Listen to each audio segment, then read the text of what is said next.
Alright, let's diagnose and fix a cold start problem with a 1Z engine and a 97 Passat.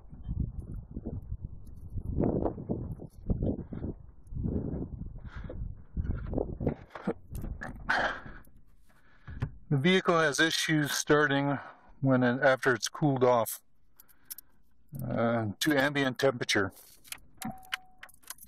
Now here's how you diagnose if it's this issue or not. As you can see, when I turn on the vehicle,